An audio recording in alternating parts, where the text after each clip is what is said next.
Hello, ladies and gentlemen. Welcome to the WTV Live Network to what is a windy Warrior field today on this Monday afternoon/evening.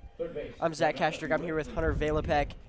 And first thing I want to say, Hunter, is how about this wind? I think that's going to be the best player today in this game. Yeah, this wind's kind of whipping around right now.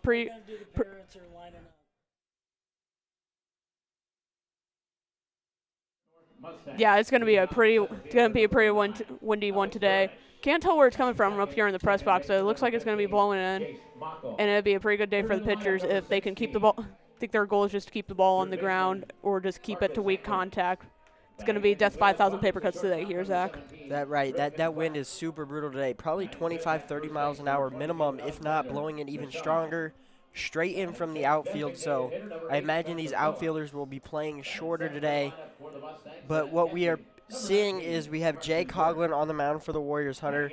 Really good pitcher so far for the season, but he's had his up and downs. Yeah, it's going to be a great pitching battle today between Coughlin and Ulbrecht.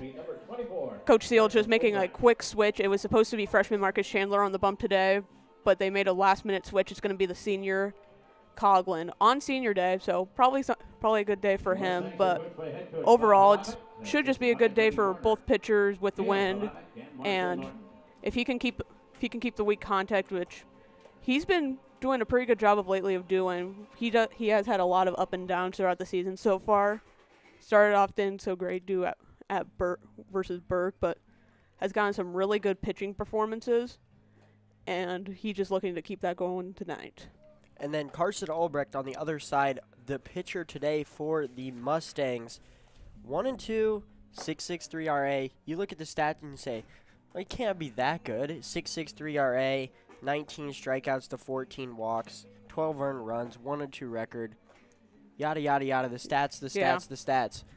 But he's a really good pitcher, Hunter. Committed to Wayne State to go play college baseball. So he's one heck of a pitcher, and the stats completely lie on him. Yeah, the stats really don't do him justice here. He's a great pitcher. I've seen him pitch a couple of times. He's got a devastating breaking ball. He can reach up to the 90s with the fastball. He can do it all. And he'll be probably a great fit for this Warrior lineup, who is probably going to be swinging for contact here today. Wind just going to keep this one in the ballpark, and if he can keep it on the ground, should be a good day for him. It's going to be completely unknown once that ball gets in the air. Got to try your best to track him down, whether that's in the outfield, shallow infield. Anything up in the air is up for grabs with this wind. Yeah, it's going to be a real bad day for the fielders, especially the outfielders. Trust me, the wind is not fun for the outfielders. The ball can go from probably 10 feet, maybe 20 feet from where it would initially land without any wind. It's going to be a tough day for even the infielders with the real high poppers, where that wind's going to be really gusting and going to be probably influencing the ball the most.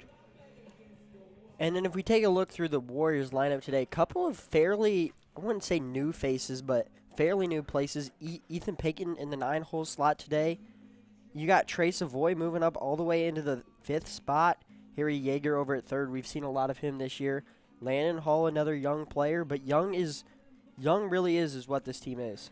Yeah, I usually never see Trey Savoy batting up this highly in the order. He's usually about a 7, 8, 9 hitter, but yeah, it's gonna be youngins here today for the Warriors.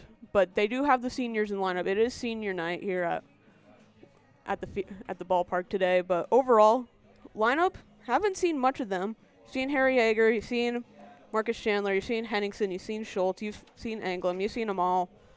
But I'm excited to see what these new kids can do.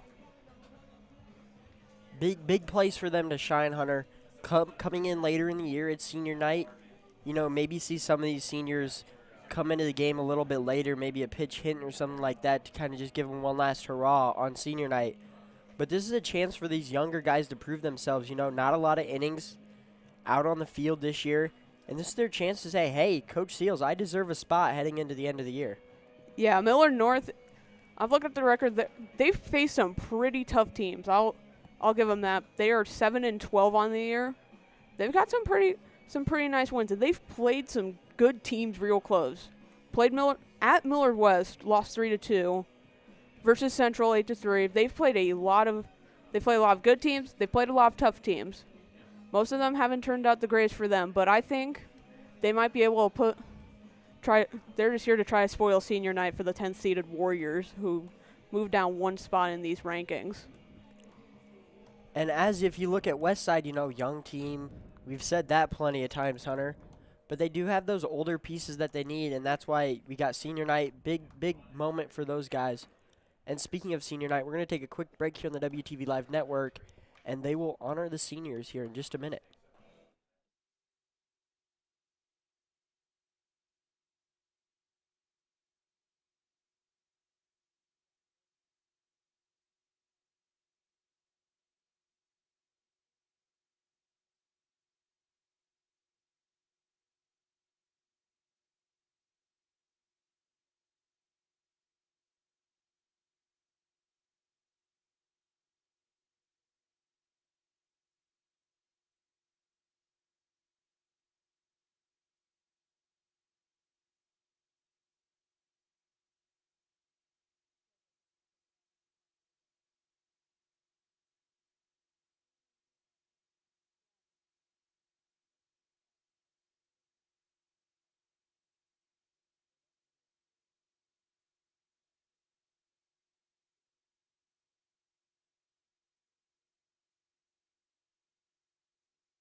During their high school time, the seniors would like to thank their coaches, teachers, and teammates for all they have done for them as a student athlete here at Westside High School.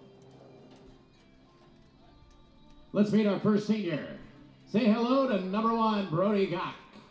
The son of Lori and Tim Gach, Brody plans to go to Lincoln and is undecided in an area of study.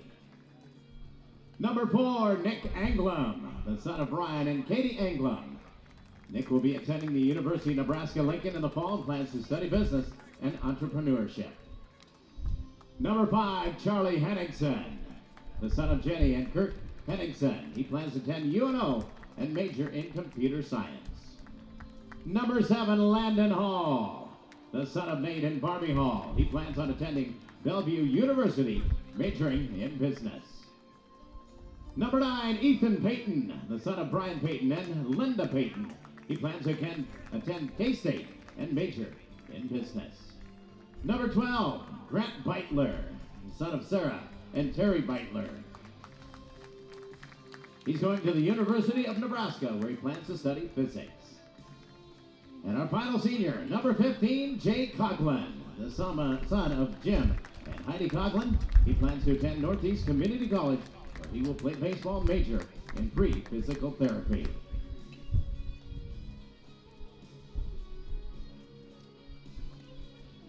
Well, there they are, fans. How about a nice round of applause? Brody Gach, Nick Anglim, Charlie Henningsen, Landon Hall, Ethan Payton, Grant Beitler, and Jay Coughlin. Thank you, gentlemen. It's been a pleasure.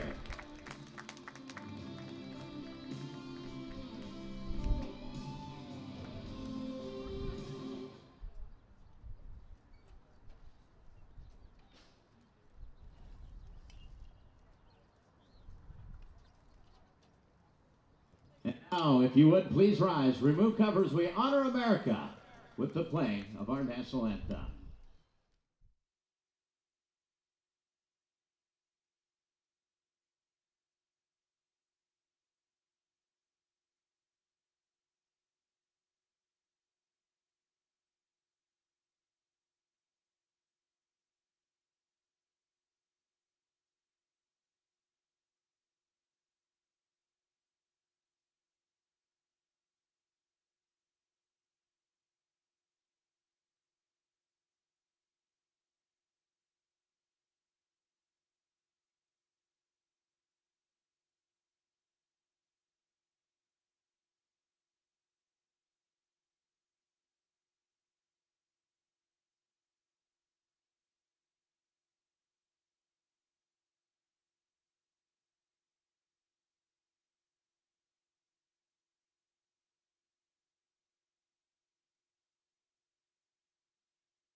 Welcome back here on the WTV Live Network. Hunter Valapek alongside me. I'm Zach Kastrick.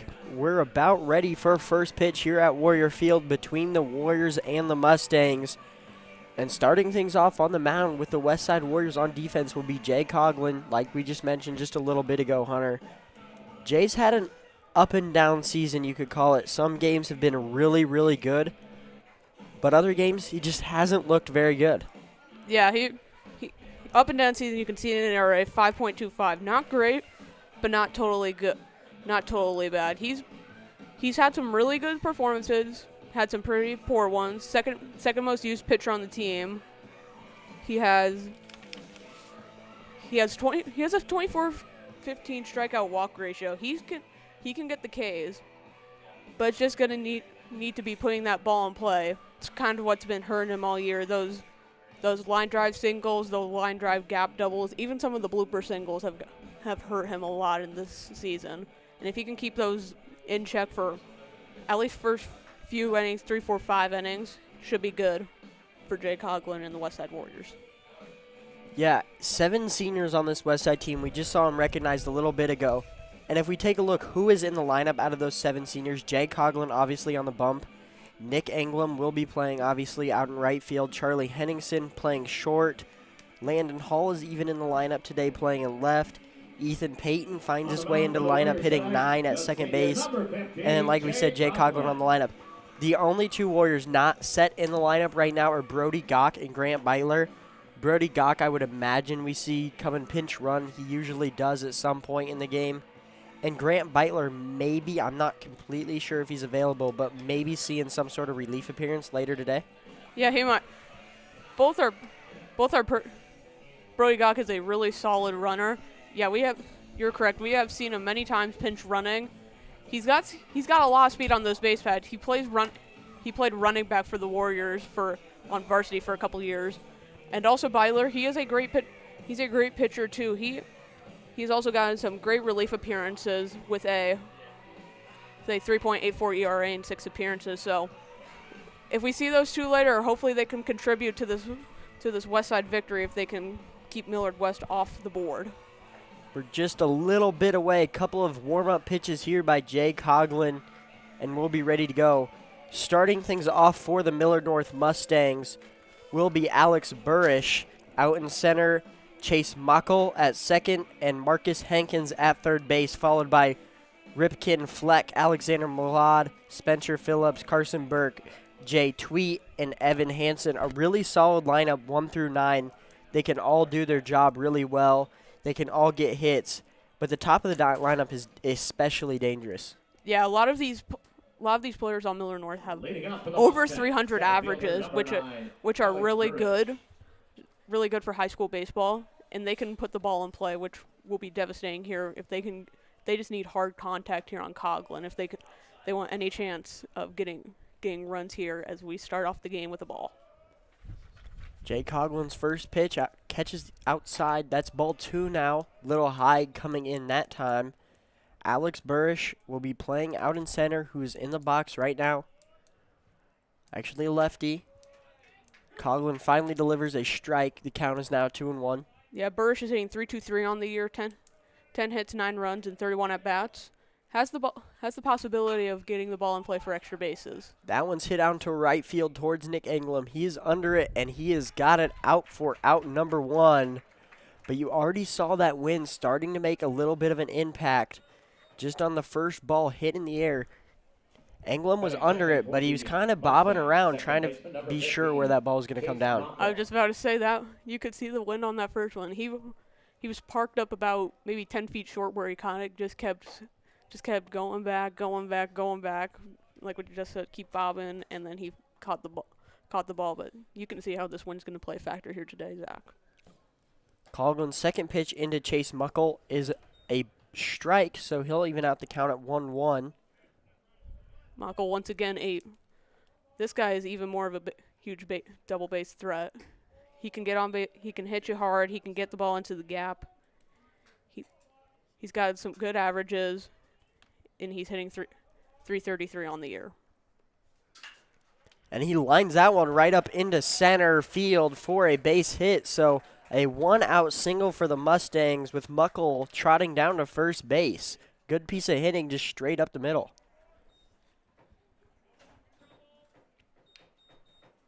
Now stepping into the box for the Mustangs is Marcus Hankins, who's playing third on defense.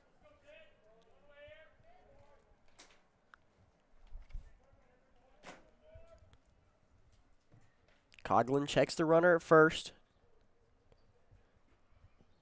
Delivers the pitch a little bit outside. The runner is bouncy. Muckle over at first. Big lead on that first pitch of the at-bat. Muckle's pretty good on base pads. Only 5 stolen bases on the year so far, but it's pretty antsy to get another one here, trying to mess up Coughlin's rotation. Second pitch of the at-bat to Hankins is in there for a strike. Evens out the count at 1-1. Hankins just hitting under 300 at .296. Got some pretty nice hits on the year so far. A few doubles. Just trying to get that runner into scoring position on this at-bat no matter what. And that one's a dribble or foul down the left field line. Now it'll be a count 1-2 with a runner on first. Coughlin's looking pretty solid so far, except for that little up in the hands base hit up the middle. It's been looking pretty solid so far. Got some nice pitches on the zone, just a little bit of a command issue so far. Runner goes, pitches in the dirt. The throw down to second is not going to be in time, and Muckle moves up into scoring position on that ball in the dirt.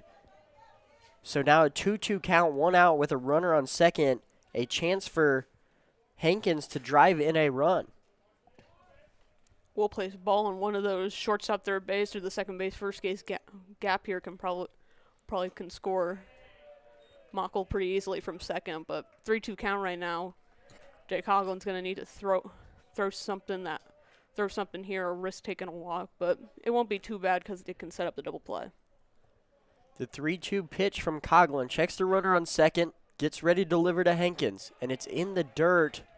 Throw down to second, trying to catch Muckle lacking down at second base, but he does get back in time. And now first and second with 1 out. Little bit of dangerous situation in the top of the first. Yeah, these Mustangs are not going to go down easily. They have really good strikeout to walk ratios for a hitter, and it'll take a bit from Jay Coughlin here to get at least probably a few strikeouts. Just as you saw there, he was down 0-2 or 1-2 in the count and battled back to get that walk. Good off-speed pitch to lead off the at-bat to Ripken Fleck of the Mustangs. Draws a swing and a miss, count 0-1. Coughlin's 0-1 pitch. Another one in the dirt. Now 1 ball, 1 strike. Fleck is probably the scariest hitter in this lineup so far, hard-hitting lefty. He's got one of only 3 Mustangs on the year so far to hit a home run. But he has a lot of hits as he gets it right there. Coughlin hits Fleck and loads the bases with only 1 out in the top of the first. And now Alexander Millard will step into the box with a chance to do some damage to the Warriors in the top of the first. This game is probably going to be decided in this first inning right here to see how Coughlin can react with the bases loaded. He only has 1 out right now. Infield will be shaded in. Corners will be shaded in.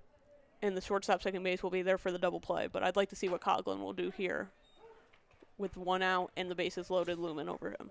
Leads off the at-bat with a strike to Millard. Runner on third, Muckle, Hankins on second, and Fleck on first. The 0-1 pitch.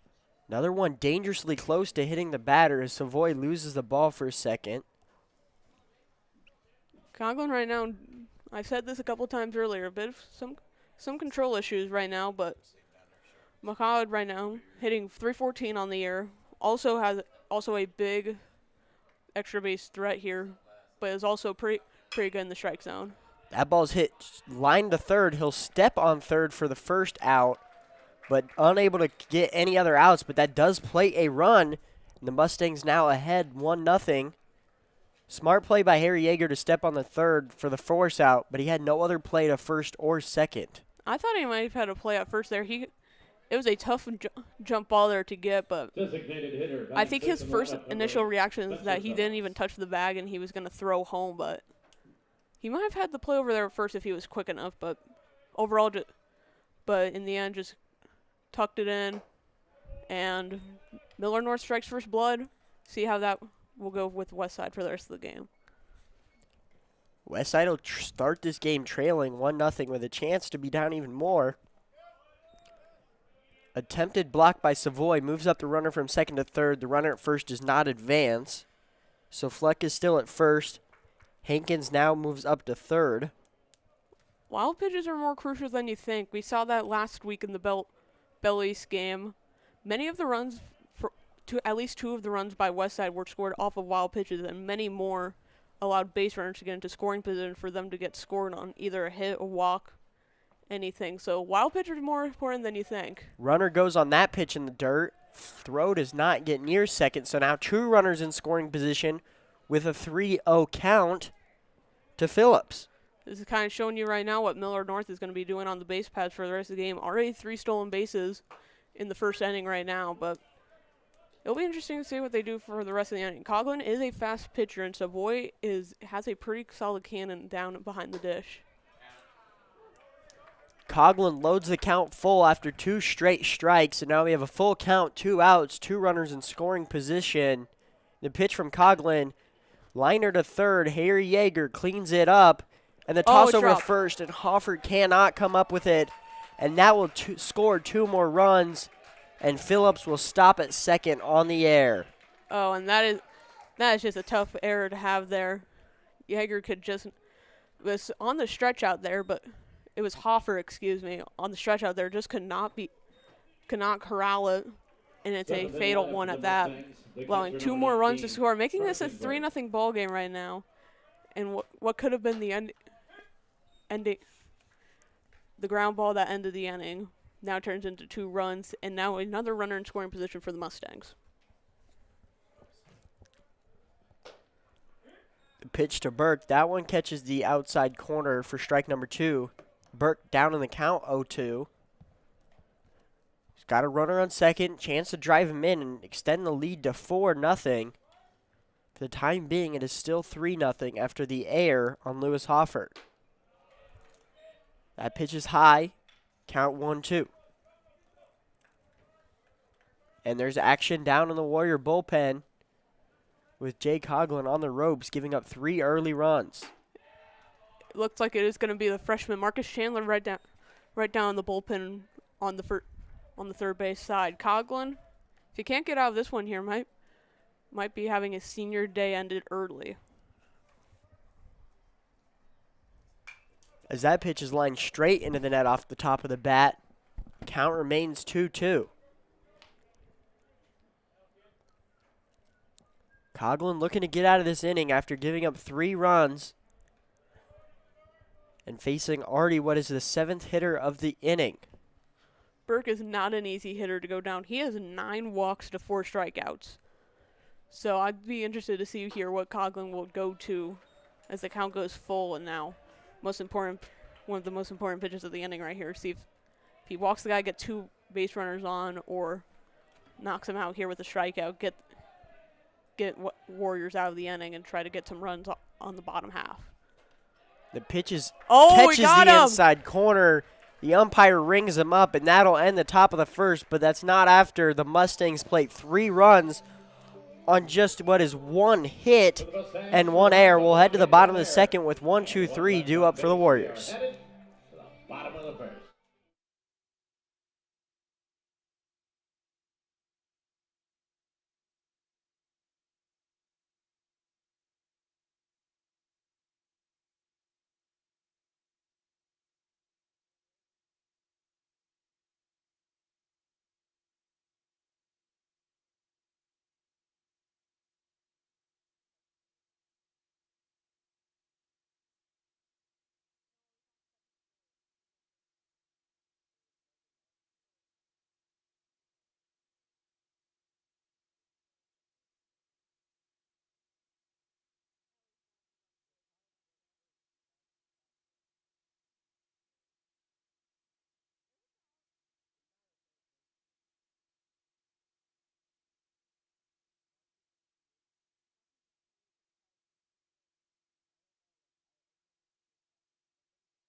Welcome back here on the WTV Live Network. We're in the bottom of the first, and the Mustangs start this game off with a 3-0 lead after they played 3 runs in the first. 2 of them coming on an error on Harry Yeager throwing across the diamond. And now we have the dangerous Carson Olbrecht on the mound for the Mustangs. The Wayne State commit will be facing Charlie Henningsen, Jack Scholes, and Marcus Chandler to lead things off for the Warriors. No easy out, but we got a really good pitcher on the mound. Yeah, the stats don't do him justice here. 6.63 ERA, 1-2 on the bump through 6 appearances. But has faced some really tough teams and Bell West, Millard West, and a couple others. And he's allowed 12 earned, has a 19-14 strikeout ratio.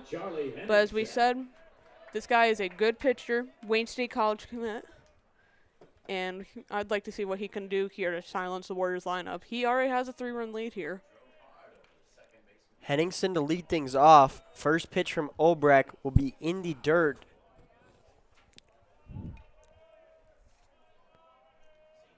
Henningsen, one of the 7 seniors on this Westside team. He fouls that pitch sharply down the right field line and way foul.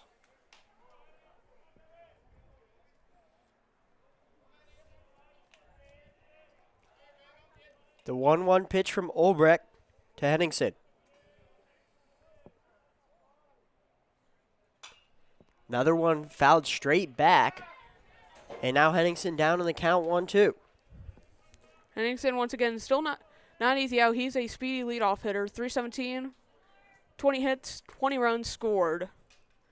And he has 9 RBIs, 5 doubles and a triple, which we saw last week against Bell East. And Henningsen gets rung up on the outside corner, and he goes down on strikes. Seems like the umpire is going to be calling a little bit of that for everything today. Now Jack Scholes steps into the box, junior out in center. Another speedy guy.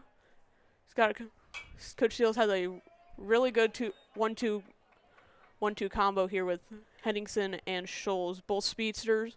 If one of them can get on the bag, they can, with a single or double, they can get to second, third, even home on a wild pitch. Doesn't take much. The 0-1 pitch to Scholes hit sharply into right field, and it hooks foul.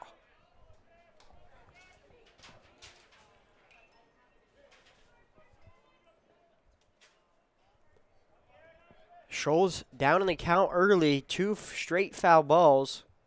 The count is 0-2, and that pitch is way up and in for the first ball of the at-bat. I think if you're Westside here, you just probably want to get Olbrecht's pitch count up, just force him off the mound. He is a really good pitcher, or just the wind's not going to be on their side today.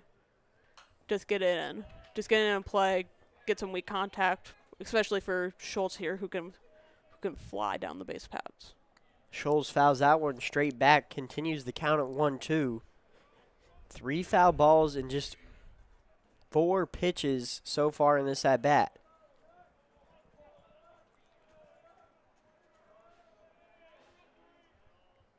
Pitch from Olbrecht, little upstairs, count 2-2. Olbrecht is pitching fast today. Just trying to speed up the game of every Westside hitter right now. Scholes hits a dribbler over to short. Muckle comes up with it, tosses it over to first for the second out of the inning. And 2 Westside Warriors are quickly retired. It'll be the freshman now. It's Marcus Chandler, 390 on the year so far. He's stable in this Westside lineup. Usually corralling over at the hot corner, but right is going to be DHing today. We saw him warming up down in the bullpen earlier. A team leading 17 RBIs, 23 hits, 4 doubles, 2 triples, and still looking for his first career home run as a Westside Warrior. Chandler takes the first pitch as a ball, second pitch as well as it hits the outside batter's box. Chandler just looking to get on base, cause some commotion for Olbrecht on the mound. The 2-0 pitch inside and fouled straight backwards into the net.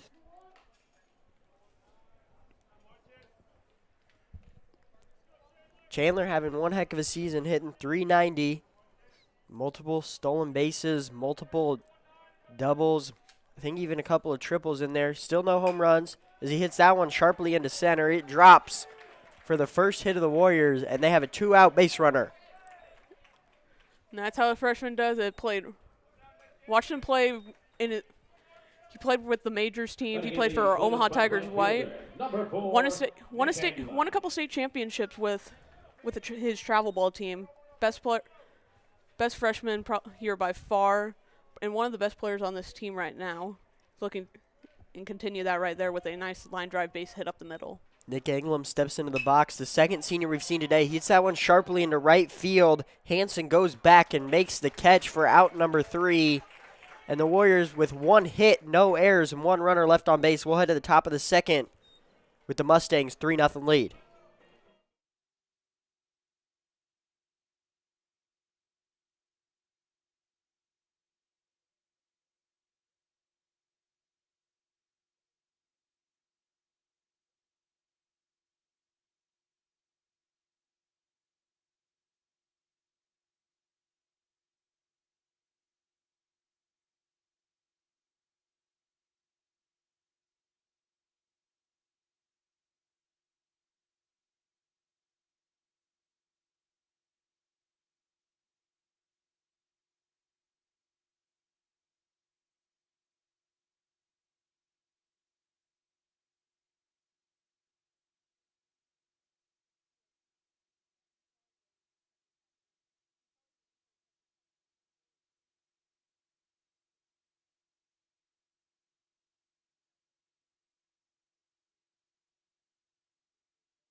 Welcome back here on the WTV Live Network. We're in the top of the second, 8-9-1. Due up for the Mustangs, Tweet, Hansen, and Burrish.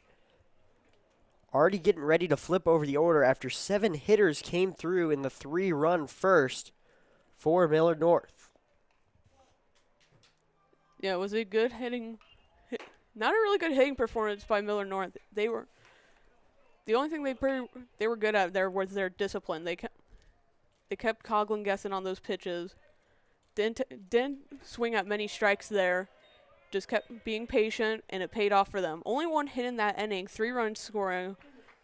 Also got a little help from I think they scored an E5, which allowed two more runners to score. That could have been the end of the inning.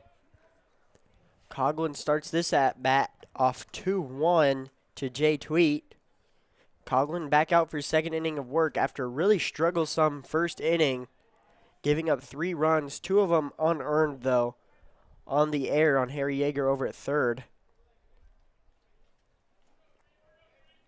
Coughlin down on the count 3-1, as that's a short little dribbler to 3rd. Yeager comes on it, charging, and can't make the play. Tough play there by Yeager. They're just coming straight in, trying to get a fast Tweet out, but just couldn't corral it in time. I think he made the play and just couldn't get it on the transfer, but good overall. It was weak contact, but just enough for Tweet to get on base. It's a tough play for anybody, especially Harry Yeager, who hasn't got a lot of time over at 3rd, something he's not completely used to. Now stepping into the box, Evan Hansen, the 9-hole hitter for the Mustangs, getting ready to turn over the order. Coughlin catches the outside corner for strike 1. Hansen right now hitting .310 on the year. 9 hits, 12 runs scored, so he can get on base by any means through the walk, through the hit by pitch. And he's on. He lays down a bunt down the 3rd base line. Yeager has to barehand it, toss to 1st, is not in time. A perfect bunt by Evan Hansen. Forgot the speed. He's got 6 stolen bases on the year. Could be more if Millard North tries to attempt a double steal here, but 2 really a weak contacted hit by Tweet, who legged it out off of a missed play by. It was a tough play. I think they scored it a hit, but it was a tough play by Yeager, and then a sac bunt that Yeager couldn't make the play on for the speedy Hansen. But now top of the order now. Coughlin in a bit of trouble for the 2nd inning in a row. Burrish, who flied out into left field to Nick Englam earlier in the 1st inning, which led things off. But now he's got a chance to drive in a runner or even move him up if he so chooses. Hasn't shown a bunt yet, but he's ahead in the count 2-0. Burrish doesn't really bunt that much from the stats here. Has 10 hits through 31 at bats here. Doesn't usually hit for extra bases, but can put the ball into the pockets where right now probably looking to hit one, just a little mini blooper out into left field over the third baseman Yeager's head. Coughlin to deliver the 3-0 pitch. He catches the outside corner for strike one. It's 3-1. I think Coughlin right now just needs a confidence booster, strikeout or any out at this point. Morale not very good right now, as Burrish calls time, but he just needs something, any form of out here without a run scoring to get that confidence back up. Whoa. Pitch from Coughlin to Burrish is hit straight up into the air towards the school down the left field line. That ball probably still has not landed. It was hit super high. I think that one rather hasn't landed yet or just landed on the roof right now. That ball was sky high. Runners go. Ball is hit straight into right field. Coming on it is Anglum. And the center fielder Schultz ends up making the catch. The runners have to go backwards. The hit and run on there for the Mustangs. Overall, it was a good hit and run attempt, but just skied it. Didn't get the Bursch didn't get the pitch he wanted. Just skied it up into short center field. Both Anglum and Schultz came on. Runners had to move back. Couldn't have an opportunity to tag. Chase Mockel steps into the bag, hitting .333 on the year with a single back in the first, and ended up scoring the first run of that 3-run first inning. Runners go once again, and it's hit into left field. Hall coming in on it, makes the grab, sends the runners back. And quick 2 outs for Coughlin on the mound, and he's in a little bit of a less sticky situation with Marcus Henkins stepping into the box. That's exactly what Jay needed here. A couple of quick easy outs. Get the confidence booster right there to get this last guy out and hold 2 base runners on. But right now, if he can probably get this last out, he probably will be going out there for a 3rd inning. Coughlin's pitch to Muckle catches the corner for strike one. Muckle's down in the count 0-1. Runners on first and second. 2 outs. Coughlin's 0-1 pitch. Runners have their leads. It's outside. Count now 1-1. First and second base runners pretty speedy. Well placed double here. Probably will score both of them. Well placed single probably will score the guy at first. Oh. Coughlin makes a pickoff attempt, but it skies into center field. Oh, is he off the bag? Oh. Almost had him at second base with the pickoff attempt. Oh, they're going home. Runners going home. Savoy is at the plate. They get him. The tag is on, and he's out. What a throw from the second baseman, Eli Payton. And the Warriors get out of that inning in a very unconventional way with a play at the plate on what seemed to start as a pickoff move from Jay Coughlin. Yeah, that was a weird way to end the inning. You don't see very those often. Ball, an E1 that got into center field. They nearly had him at second. Westside wanted him out at second. He thought he got the hand off the bag there, but called him safe.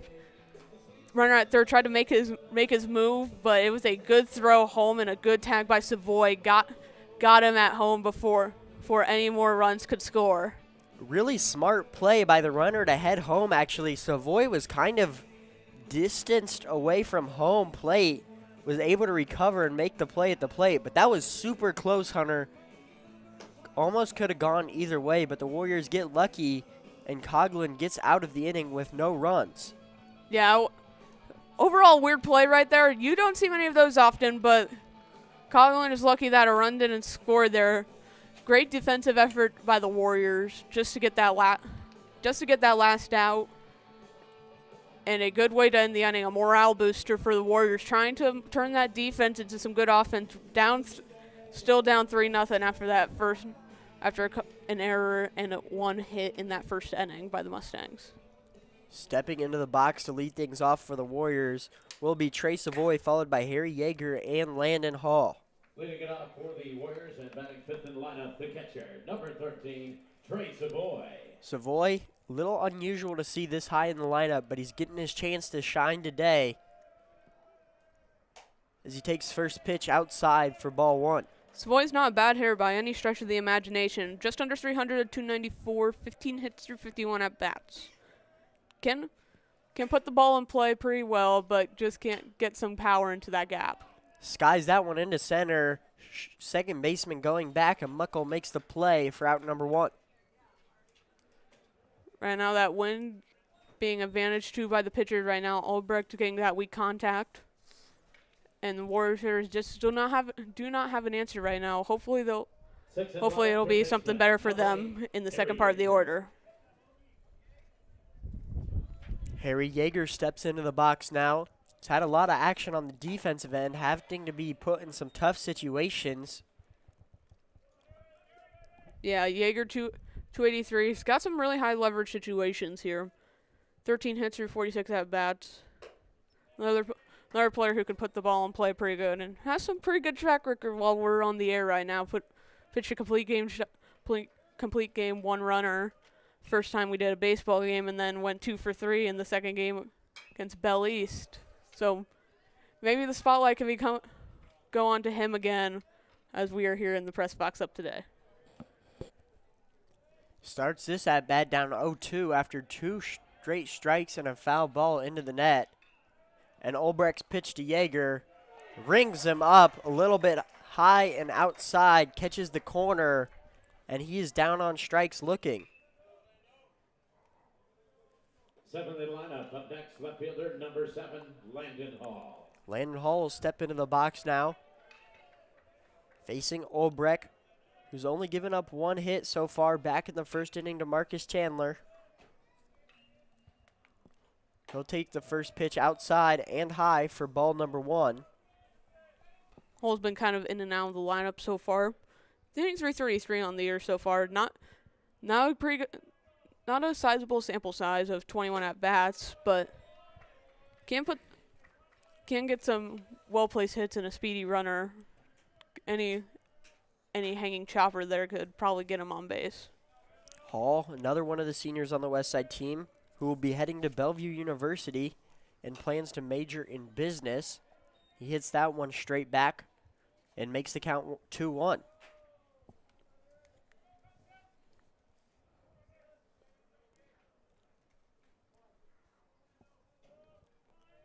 The 2-1 pitch to Olbrecht to Hall. A little bit high, and it's called strike 2. Count now 2 strikes, 2 balls. Both hitters are probably going to need to get out of their comfort zone here. Those umpires calling a little bit more outside pitches than both teams' hitters would want. And Hall goes down on strikes. That's no runs, no hits, and no runners left on base. A 1-2-3 inning for the Warriors. And now we'll head to the top of the third with Fleck, Millard, and Phillips due up.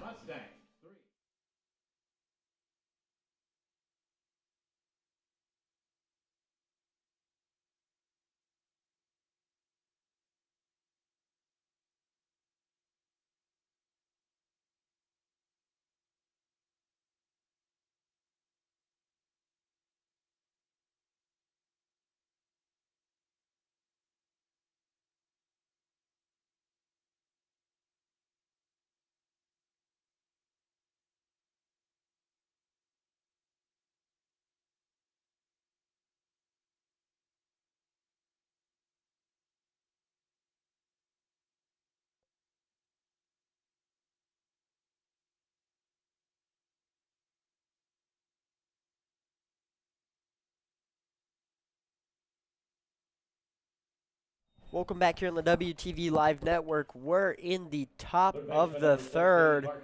Mustangs up 3-0. Coughlin back on the mound. Had a struggle some second inning, but a really, really rocky first inning, which gave up 3 runs. And he starts things off to Marcus Hankins with a strike. And a swing and a miss there from Hankins, down in the count 0-2. Hankins was actually in the batter's box to end the last inning. Kind of a weird play. Coughlin looking for a pick off at second. The play ended up ending at home for out number 3. But Hankins looking for some redemption and a fresh count now, but he's down 1-2.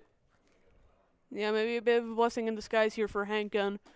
I think was down 1-2 in that count, but he'll strike out. But yeah, just like you said, it was a wacky play to end the last inning. That was a much better pitching at bat from Jay Coughlin. Really, couple of good pitches there. 4 pitches, and he picks up a strikeout.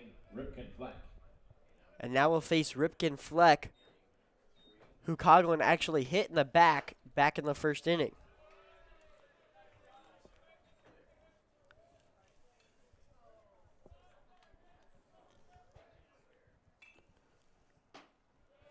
Coughlin delivers that pitch a little bit low.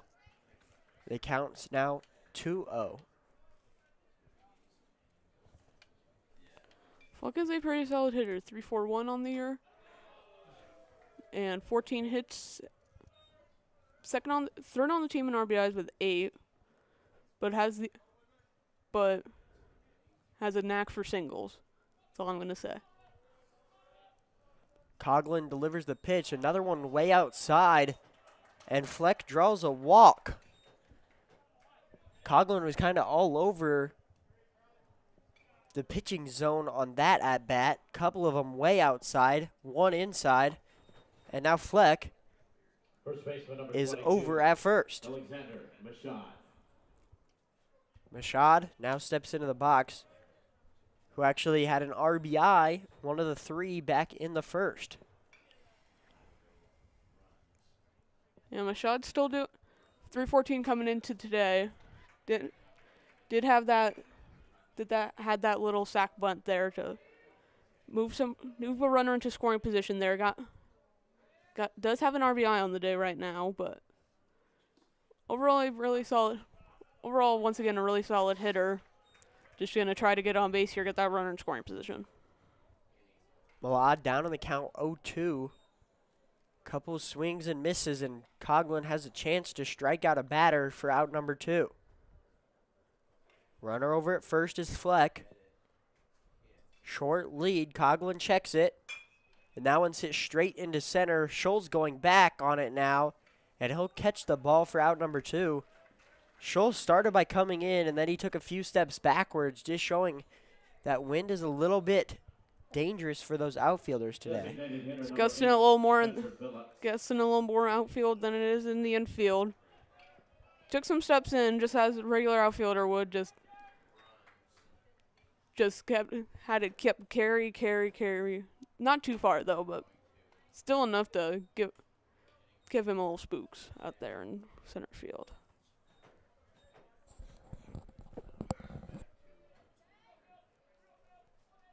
Coughlin delivers the first pitch for a ball.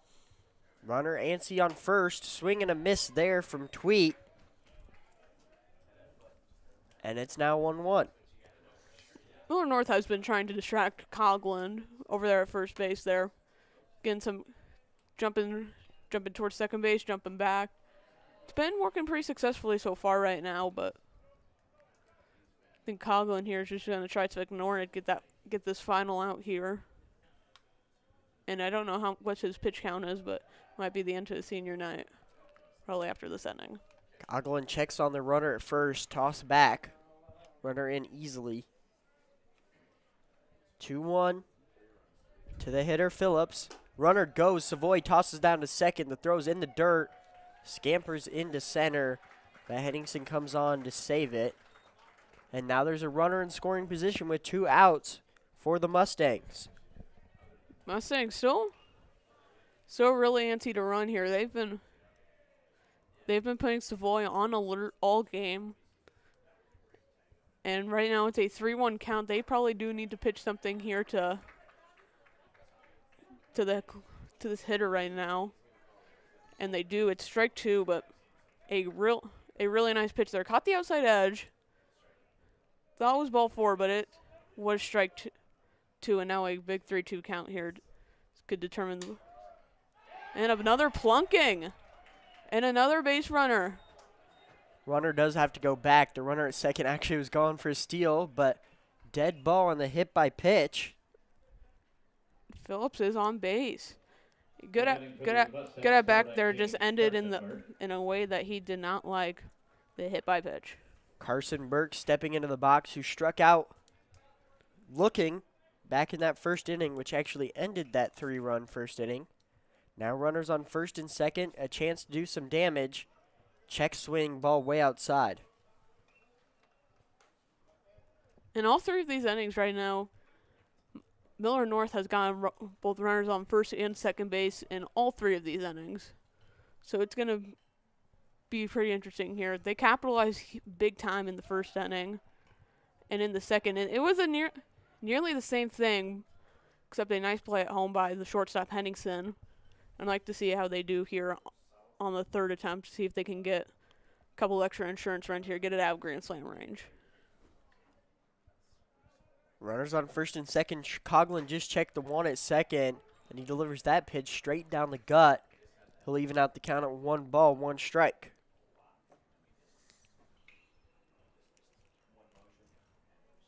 Two outs, 2 runners on. The pitch way outside. Savoy has to slide over to make the stop. Coughlin really struggling with command in the first 3 innings of this game.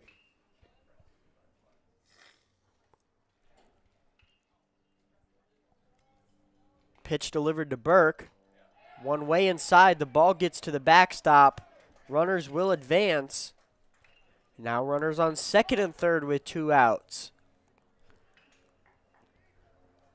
Yeah, Coughlin is looking a little iffy here. 3-1 counts 2.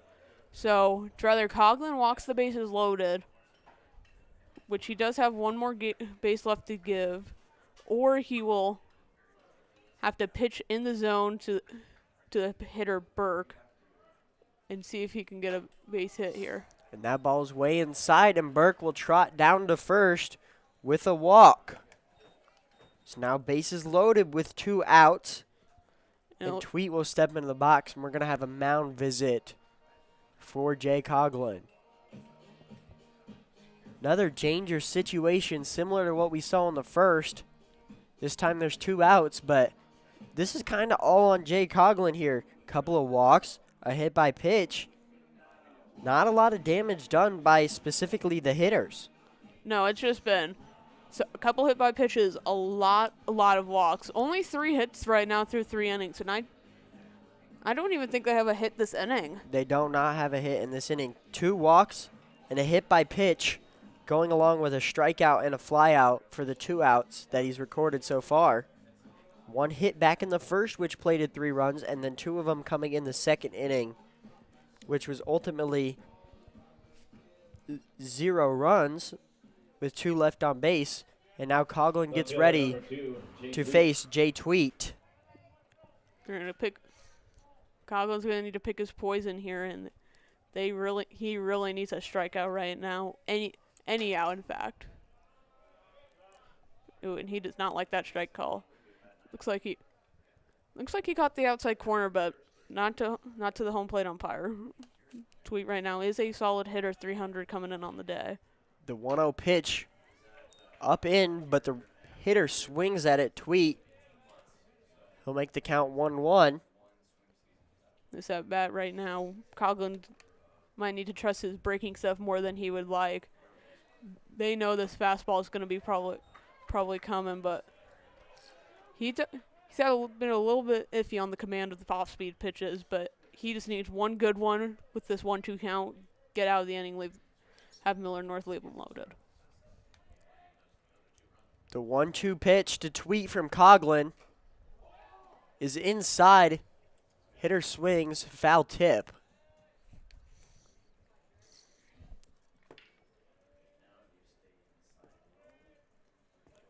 We'll do the 1-2 pitch all over again. As Coughlin will back off, and the batter will step out. 3 runners on, bases loaded, 2 outs. Now one sky high into right field, heading into foul territory. Hoffert goes over, and cannot make the grab in foul territory.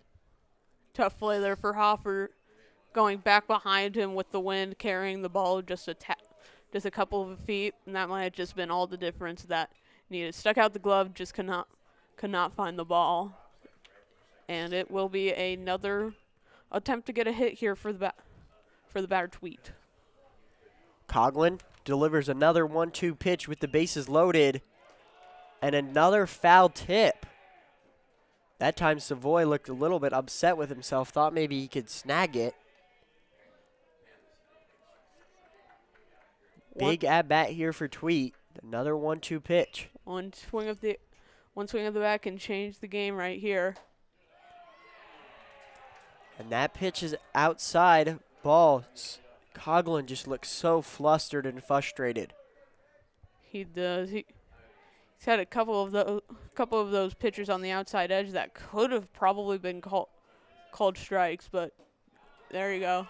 Ball in the dirt, steps on home, doesn't even know to throw it down to first, and the Warriors get out of the innings with just 0 hits, 2 walks, a hit by pitch, and 3 runners left on base.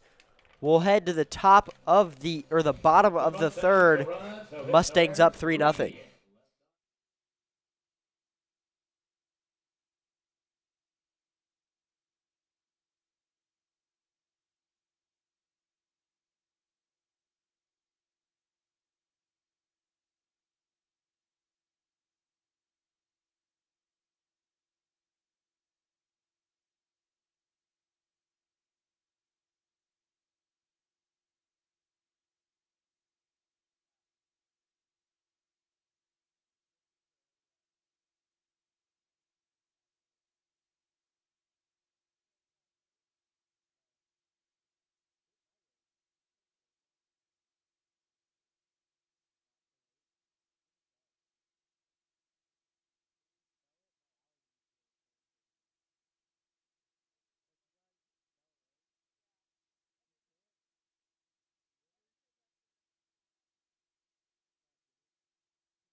Leading out first baseman, batting 8th. We head into the bottom of the third.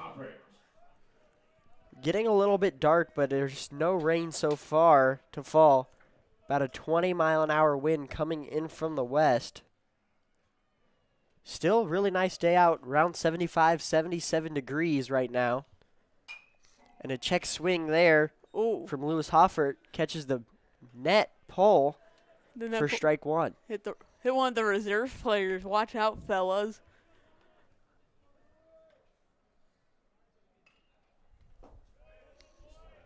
Is that pitch down low for ball one to Lewis Hoffert? Hoffert's 233 on the year. Not very many hits so far.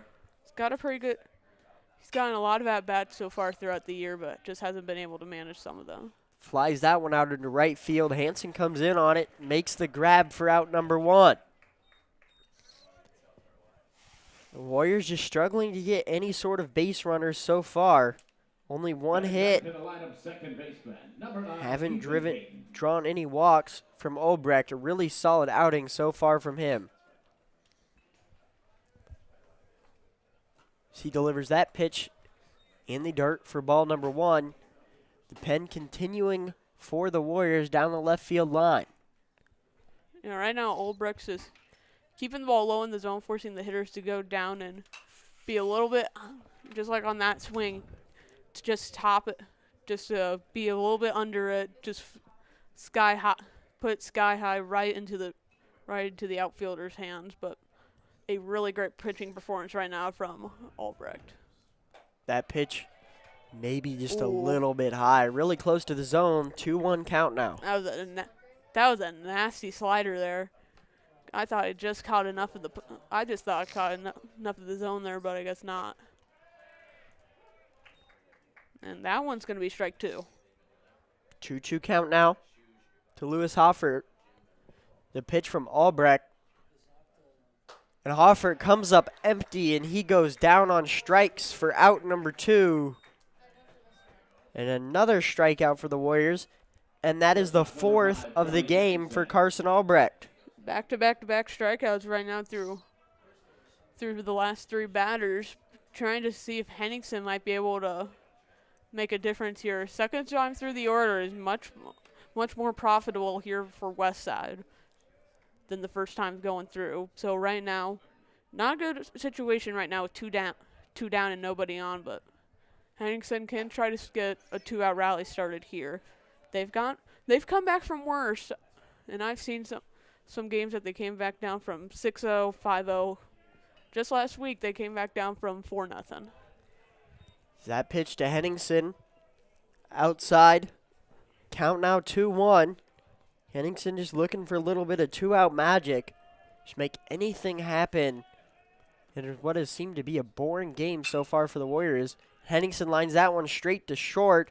Fleck tosses it over to first and retires the side. Another 1-2-3 inning, no runs, no hits, no runners left on base. The Mustangs retain their 3-0 lead as we head into the top of the 4th.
Welcome back here on the WTV Live Network. New pitcher on the bump for the Warriors.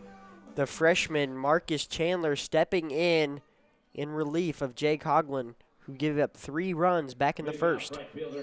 Yeah, Marcus Chandler on the bump on senior night tonight. Freshman 250 ERA, 1-0 through 7 appearances. Hard throwing righty here. Can reach mid to high 80s on that fastball. Allowed 5 earned runs on 12 hits. Command has been a bit of an issue for a couple of these starts. He loses the hat there. 17 strikeouts to 7 walks, but he has a good off-speed pitch mix and a really hot fastball that can get anybody to swing on it. Starts the at-bat to Hansen off 2-0. Draws a swing and a miss for the first strike, 2-1.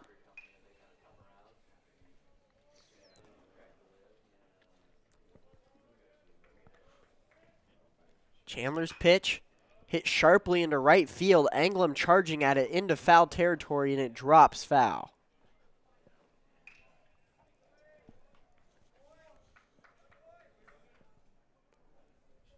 Now 2-2 after the foul ball.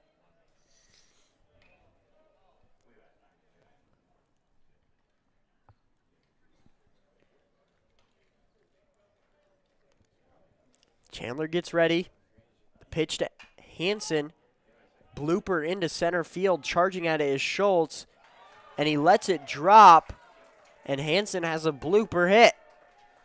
I think that was just a bit of miscommunication there by the center fielder Schultz and the shortstop Hansen. It looked like it's Henningsen, excuse me. It looked like Henningsen was about to make a play on it going backwards, but I think he thought Schultz may have called him off there. But either way, it's a base runner on right now. And Hansen is a speedy runner, already has a stolen base in this game so far. Showing bunt is Burish. Takes the pitch outside for ball 1.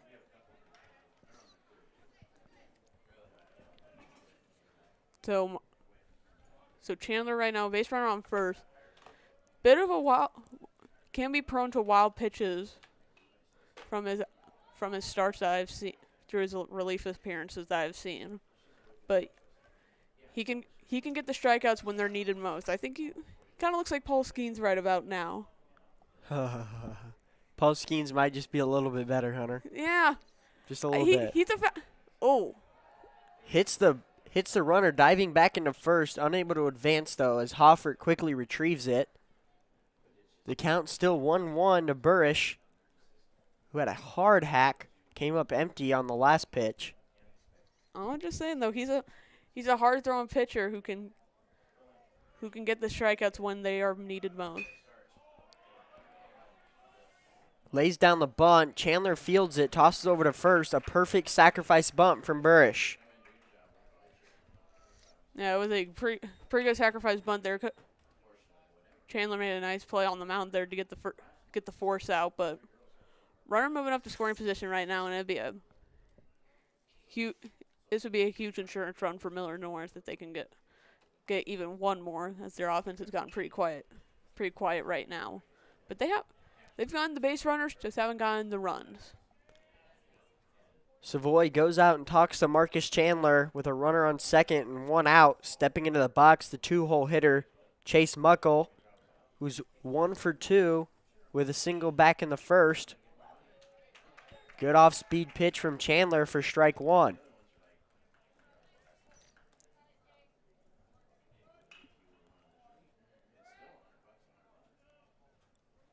Chandler gets a sign from Savoy. Checks the runner on second. Delivers the pitch. Hard chopper into left field. The runner's coming home. Tossing it in and cut off by Henningsen. And another run scores on an RBI single from Chase Muckle. Muckle's been the MVP so far. Got that first single that allowed, and he got home on that, starting the offense for the for the Mustangs in that first inning. But a good hit right there, just past the glove of Yeager. He's not usually down there at third base. It's usually the pitcher Chandler right now who's at third base. Couldn't pick it off the ground, allowing one run to score and making this a 4-0 ball game in favor of the Mustangs. Warriors starting to dig themselves an even bigger hole. Got a couple of chances still to hit. Chandler delivers the first pitch as a strike. Second one, blooper into right field. Both coming in on it and diving, can't make a play. And another single for the Mustangs, that time Marcus Hankins, and moves up Muckle 1 base. I cannot see the ball there, but it looked like both of them went all out 100%. I thought one of them may have caught it, but it did hit the ground there. So 2 on for the 4th straight inning right now. They've had runners on first and second with any amount of outs, and Chandler right now in a bit of a pickle here with the 4, 5, 6 hitters looming. First pitch to Fleck is a strike. 1 out, 2 runners on at first and second base. Chandler probably can't give one to Fleck right over the heart of the plate right now. He is a very dominant hitter. There was a little bit of a wild pitch. Savoy can't stop it. The runners move up to second and third with only 1 out. And that might be a real costly wild pitch there. Allowed 1 runner at second to be in scoring position to now second and third. And a single here could give Millard North a 6-0 advantage. Savoy has been really busy on the plate, having to stop that one for the first ball of the at-bat. 1-2 now to Fleck. He's got runners on second and third with a chance to grow the lead. Comes up empty on that one, and he'll go down on strikes. Good pitch from Marcus Chandler to collect the second out of the inning.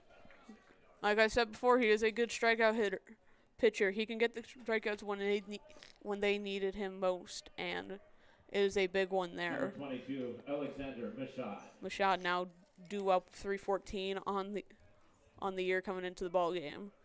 11 hits, 9 RBIs, and a big extra base threat. Quick liner down the left field line, but foul. Could have been really dangerous. Probably would have scored 2 runs if it stayed fair. I think any sort of single here could score 2 runs. Millard North, a really speedy team, as shown there on Hansen scoring. He got around the base paths fast, and Westside was forced to cut it off. I think if it might have been almost any other runner on Westside, they might have at least had a play at the plate, but Millard North, a really fast team, and a well-placed single here could score both with the outfield playing back. Chandler delivers the 1-1 pitch, and way out in front of it is the hitter, Milshad. Chandler now up ahead in the count, 1-2. Really good pitch from Marcus Chandler. Chandler gets set for the 1-2 pitch to Mashad. And Mashad comes up empty, and he goes down on strikes. And the Warriors get out of the top of the fourth, giving up just 1 run, but they are down 4-0 as we head into the bottom of the fourth.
Welcome here on the WTV Live Network. We're in the bottom of the fourth. Warriors trail 4-0.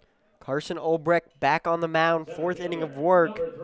Only giving up 1 hit so far today. Yeah, Olbrecht has been really good on the mound so far. Olbrecht's first pitch of the at-bat. Sharply into left field. The shortstop makes a diving play. Tough throw across the diamond, and Scholes beats it out quite easily. Scholes one of the many speedsters on the team right now. It was a nice diving stop there by the shortstop there, but a really tough throw against a really fast runner there, and it'll be the pitcher Chandler up now. Chandler is 1 for 1 with a hit back in the first inning, looking to continue a streak. Temperature is starting to cool down. Breeze not going anywhere.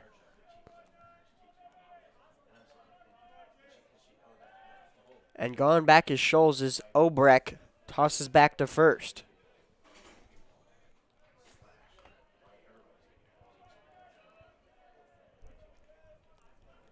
Obrecht gets set to deliver to Chandler.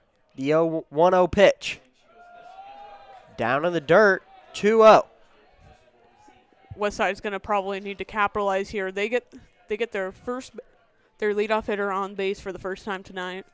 And if Chandler can get on base here, Anglem is due up. Not a good batting average, but can hit it.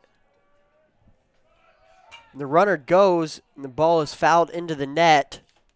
Now 2-1.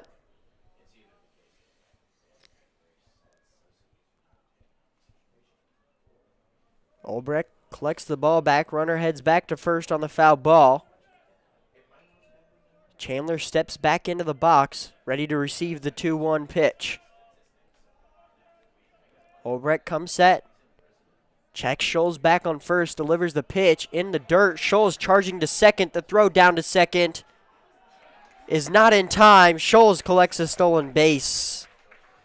A little bit too far out for the catcher there to corral. And a nice stolen base there by Scholes. His 12th on the year so far.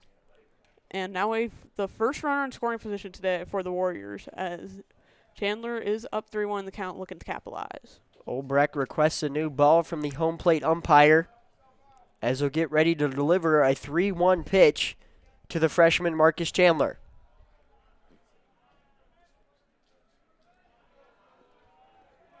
Obrecht gets the sign from Burke behind home plate. Scholes gets his lead at second. Obrecht to deliver the 3-1 pitch. Chandler lines that one foul down the right field line. We get ready to do the 3-2 pitch now. Full count from Obrecht to Chandler. Runner on second. No outs here in the bottom of the fourth. Obrecht will check the runner. And a high and inside pitch. Chandler goes around. He is down on strikes. Huge pickup there for Obrecht there. Just get that first out. Can't allow first two base runners on. But now Anglem due up. Not good average, but can hit the ball hard. Has the only 2 homers on the year right now for Westside.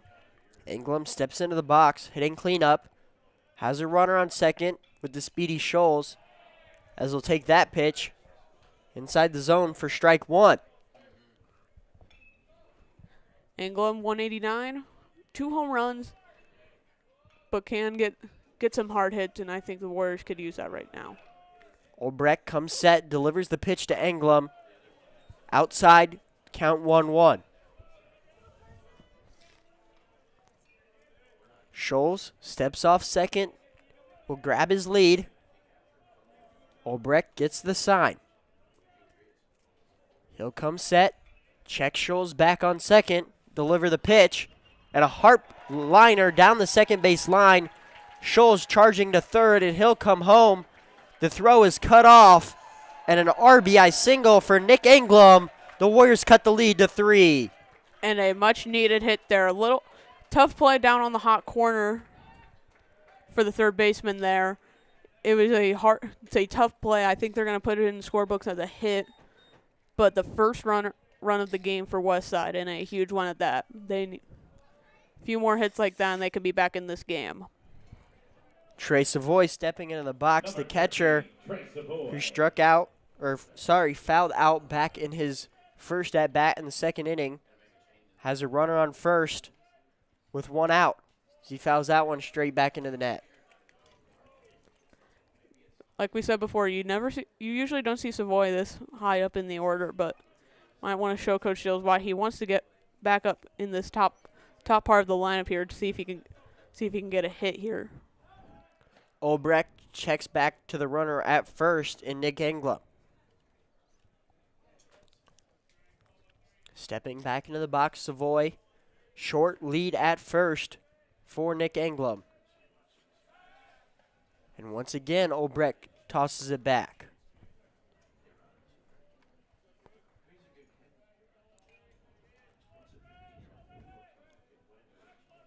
Obrecht will come set, and he'll deliver the 0-1 pitch Anglem hits that one high into right field, charging in on it. Hansen, he's under it, and he'll make the play for the second out of the inning.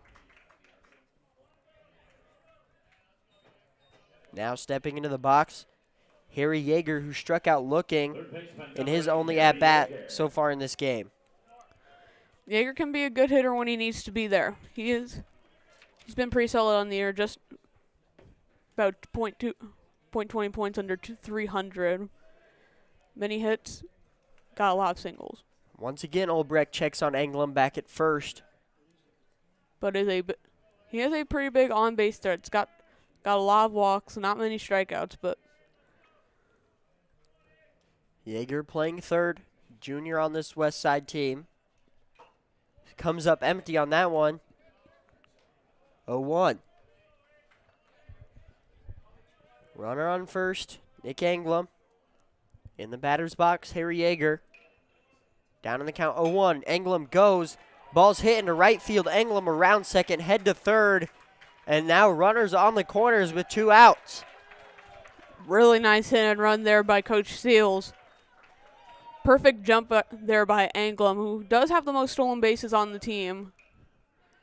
Looked back at it, made sure the ball was down, even though there was 2 outs, but a really good hit and run there. Yeager putting the ball right over the second baseman's head and into right field, giving the Warriors another chance at a pretty big RBI here to try to cut the lead down in half. The senior Landon Hall steps into the box with runners on the corners, 2 outs. A chance to make a big difference here on senior night. And he'll hit the first pitch of the at-bat into left field. Ball is heading foul. Charging at it is Tweet, making a diving play but cannot come up with it. Good effort there over there by Tweet. He covered a lot of ground in that sprint and made a nearly great diving catch. Would have been a game changer there, but just barely got down in foul ground. And right now, 0-1. Landon Hall just probably needs to get on base here for Westside to capitalize here. Anything good. Mound visit now for Carson Albrecht, who has a bit of a sticky situation. Already given up 1 run, still has a 3-run lead, but runners on the corners with 2 outs, and the senior Landon Hall in the box with a 0-1 advantage on the count. Still no activity down in the Mustang bullpen. Might see that change here in the next inning or 2, but they're going to keep Olbrecht here to try to finish what he started. But I think Coach Seals here might want to get that runner over at first. They want to get Yeager over at first, try to get him into second base, get 2 into scoring position, maybe cut the lead to 1 with a single. Albrecht delivers the 0-1 pitch, and it's lined straight into right field. Hansen coming in on it and makes the grab to retire the side. The Warriors plate 1 in the bottom of the 4th, but the Mustangs retain their 4-1 advantage.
Welcome back here on the WTV Live Network. We're in the top of the 5th, and the Westside Warriors trail by 3.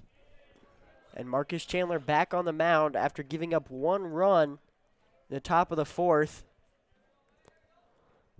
Mustangs up top still 4-1. Chandler delivers that pitch in the dirt and outside for ball 2.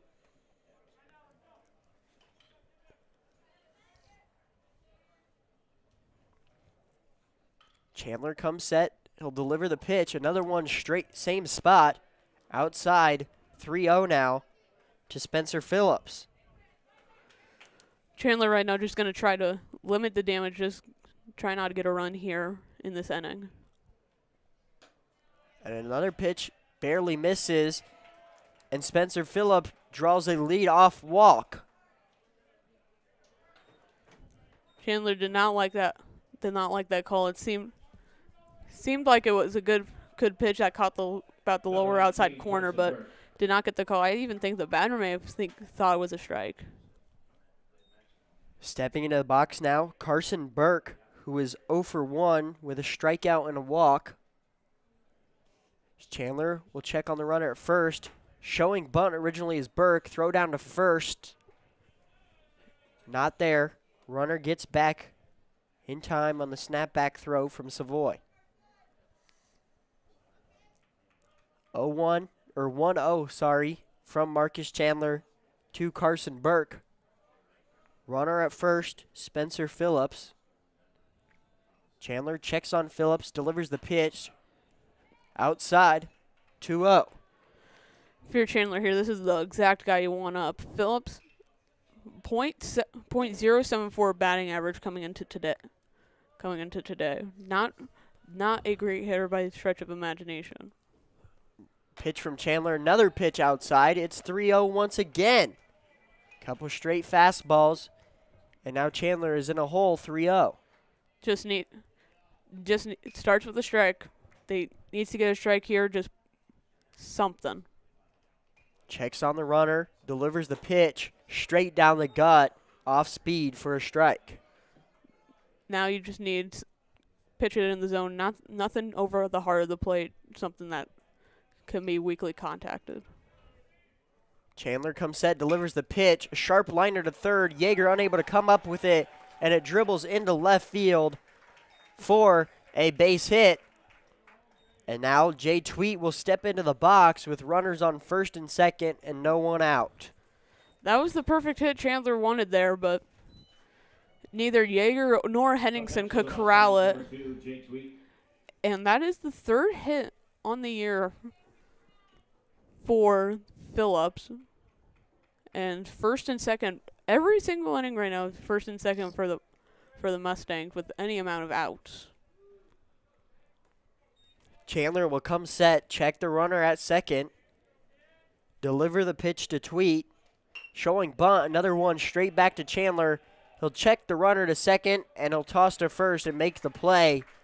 But the runners advance on a perfect sacrifice bunt from Jay Tweet. And now we have runners on second and third, one out. The bottom of the order, Evan Hansen. Now batting for the Mustangs, number 11, Evan Hansen. And some more deadly runners in scoring position right now. And if Millard North can get these home, it might just be over. But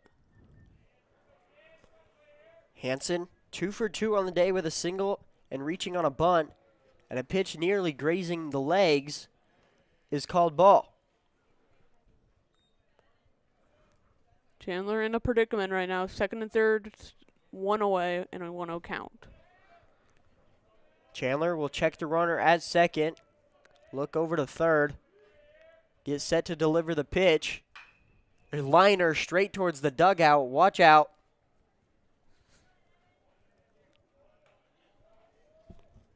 Confidence booster right here. They need this out here.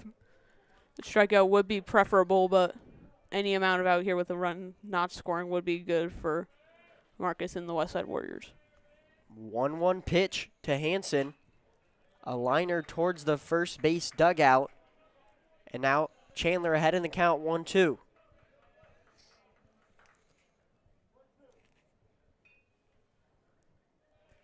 Runners get their lead at third and second respectively. The 1-2 pitch from Chandler to Hansen. outside, but the hitter swings. He'll go down on strikes, but it turns over to the top of the order for Alex Burrish. A big strikeout there by Marcus Chandler. Get that second guy out with no movement on the base paths. Now the infield can play back. Get that force out at first. Leave 2 more stranded by the Mustangs.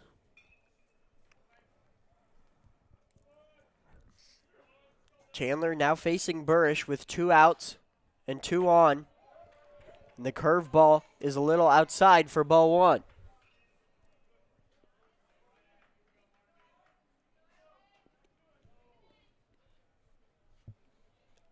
Runners second and third. Top of the order in Burrish at the plate. Chandler will deliver the pitch. Another one high and outside. Burrish, a really solid leadoff hitter, is 0 for 2 with a couple of I think a ground out and a fly out right about, if I think so. And that pitch is a sharp liner down the right field line, and it drops fair. 2 runs will score. Burrish heading to second. He'll head to third. Picking up the ball in the right field is Anglum, and stopping at third with a stand-up 2 RBI triple. And the Mustangs lead 6-1. And pitch by Chandler there, just caught too much of the zone there. Turned on by Burrish, and it was a perfect about 280-foot liner. Hugged the line and got the two-run triple they needed. Hole really big as that one's fouled back by Muckle. But that 2-out triple puts the Warriors down by 5. Heading in, still in the top of the 5th inning, after they plate 2 runs on that triple. And now to the plate, Muckle with a runner on third, a chance to extend the lead to 6.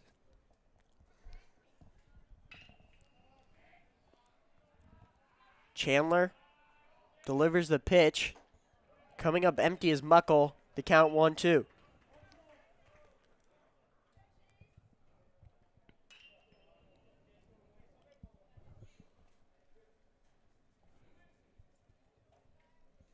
The 1-2 pitch from Chandler to Muckle. Just a little bit outside. Ball 2. 2 balls, 2 strikes.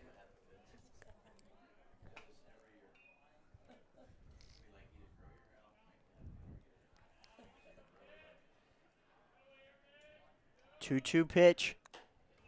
Curveball just a teensy bit outside. And Chandler continues to lose his hat as he is just pumping gas.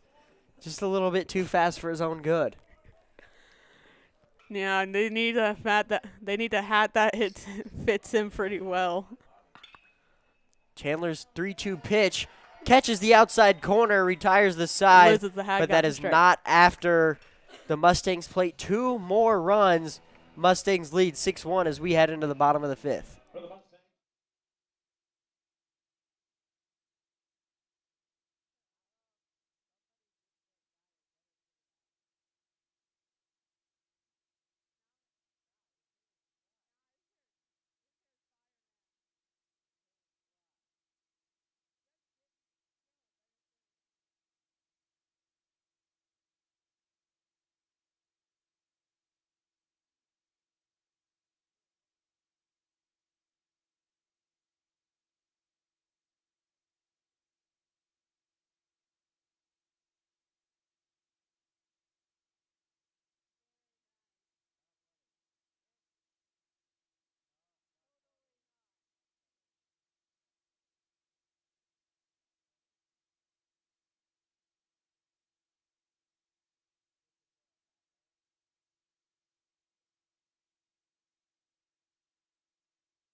Welcome back here on the WTV Live Network. Mustangs ahead 6-1 in the bottom of the 5th with Lewis Hoffert, Ethan Payton, and Charlie Henningsen at the top of the order due up 8, 9, and 1, down by 5. Number 11, Lewis Hoffert. Westside really needs a few base runners here to start off the game, start off the inning. Hoffert 0 for 1 with a flyout. He hits that one into right field, coming in on it and making the diving play in right field. Hansen to retire Hoffert. Hansen's been really active over there in right. Hoffert it was a really solid opposite field hit, but but Hansen made a nice diving play and couldn't get there without that speed. Olbrich still on the mound for his 5th inning of work, and that one's hit into right field, but gets down for Ethan Payton and a 1-out single. Couldn't catch that one, but two good opposite field hits. One got down, one did not. But now it's Westside's time to capitalize with at the top of the lineup with Henningsen. Henningsen 0 for 2, a strikeout and a ground out. As that pitch catches the top of the zone for strike 1.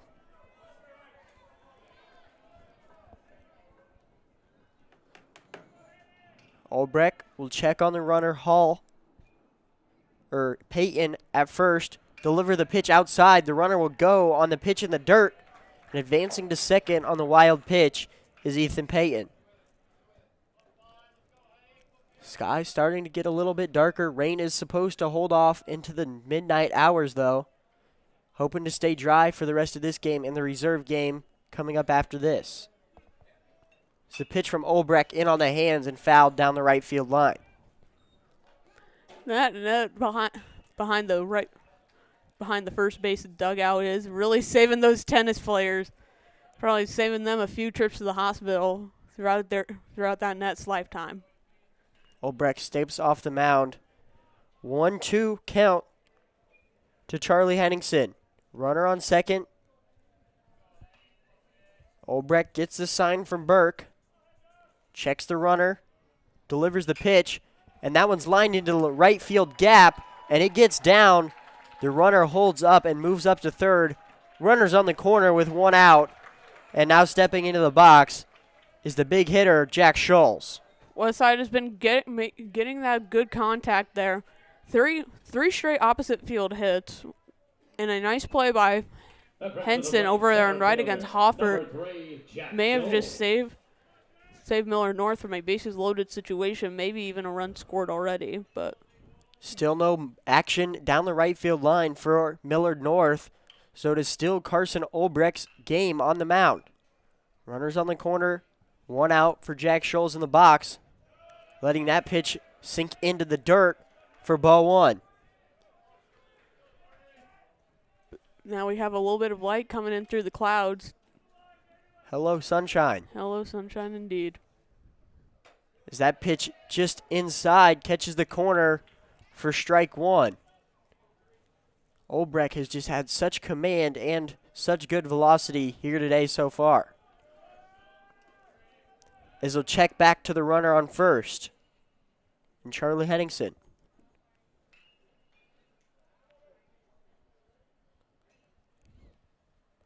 Coach Seals delivers to a message to Ethan Payton over at third. Olbrich comes set. Runner goes to second. The throw down. Got him. Is in time. And the runner is retired on the stolen base. Charlie Henningsen cannot get there in time. And now 2 outs with a runner on third.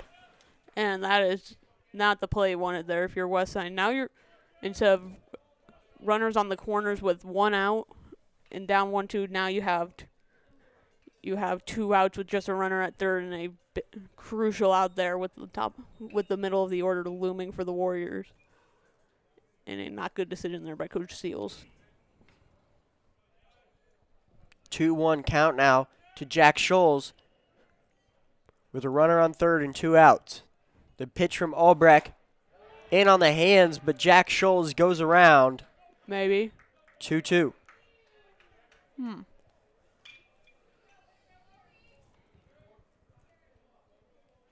Olbrecht will come set. Check on Ethan Payton at third.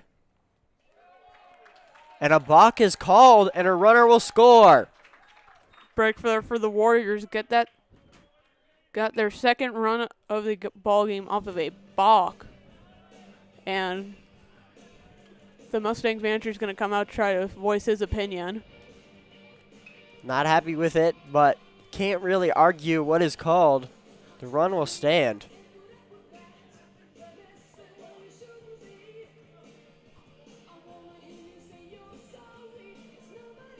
Walking back to the dugout now, and we'll get ready to go. Jack Scholes now empty bases, 2 outs, 2-2 count. Olbrecht delivers the pitch in on the hands and foul, dribbling straight at home plate in Scholes. Still a 2-2 count after the foul ball. As that one is fouled straight back into the net, we'll do the 2-2 all over again.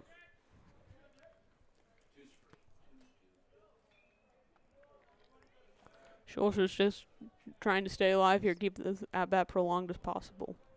Olbrecht comes set, delivers the 2-2 pitch to Scholes, and that one's hit straight to the shortstop position. Fleck comes on it, delivers to first in time, and the Warriors play 1 run, cutting the lead to 4, but they head to the top of the 6th. Mustangs ahead 6-2.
Welcome back here on the WTV Live Network. We're in the top of the 6th. Marthich Chandler out back on the bump for his 3rd inning of work in relief.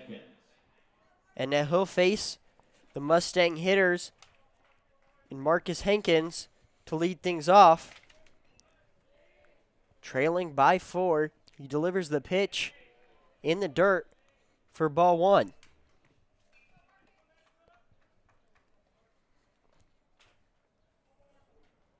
Chandler's 1-0 pitch. Curveball in the zone for strike 1. Hat remains on.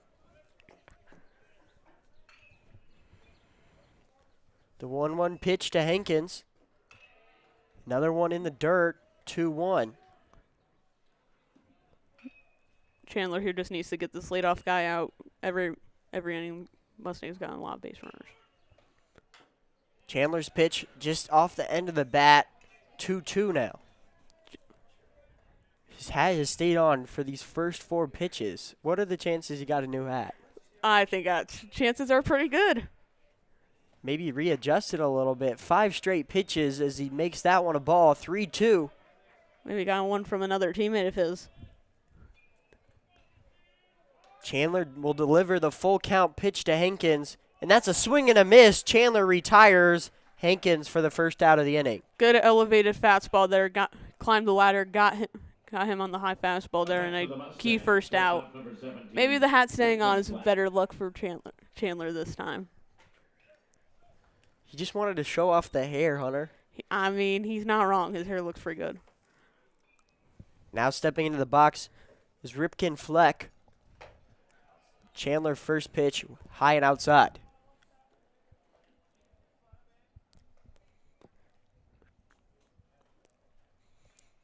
The pitch to Fleck, down in the zone, but swinging on it. Now 1-1. Fleck's got a lot of pop in that bat. If he can Chandler gives one over the hard plate. So that one's fouled down the left field line, heading towards the school. 1 ball, 2 strikes. School's going to be bombarded today with foul balls. Hopefully we have all our windows still. I think they reinforced them. The 1-2 pitch from Chandler to Fleck. Swing and a miss, strike 3, and 2 straight strikeouts as the hat falls off. What was that? 7 pitches without a hat fall? Man. Number 22. I mean, had the hat fall, but the batter went down anyway.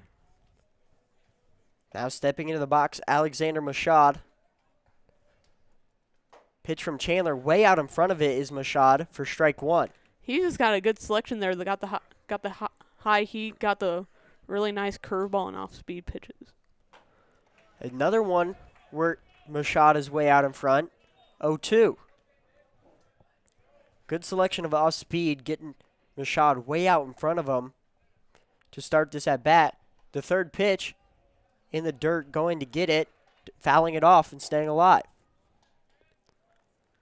Chandler having a good pitch selection so far through the, mainly leaning on his off-speed pitches right about now. Maybe goes with the high heat here, gets that final out. Chandler shakes off the first sign, delivers the pitch, fastball, a little bit outside for 1-2.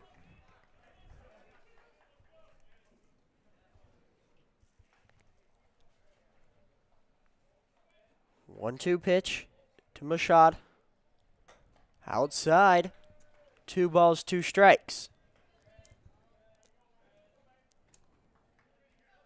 Readjusting the hat is Marcus Chandler. Man, we are very focused on Marcus Chandler's hat today, aren't we? And that one is fouled back. We'll do the 2-2 pitch all over again. Right now, Hank, or it's Machad. That one's hit sharply to third. Yeager comes up with it. Throw across the diamond is in time, retires the side. And the first 1-2-3 inning of the game for the Westside Warriors will head to the bottom of the 6th as they trail by 4.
Welcome back here on the WTV Live Network. Warriors trail 6-2. Carson Olbrecht back on the mound for his 6th inning of work, facing the 3-4-5 hitters Chandler, Englum, and Savoy.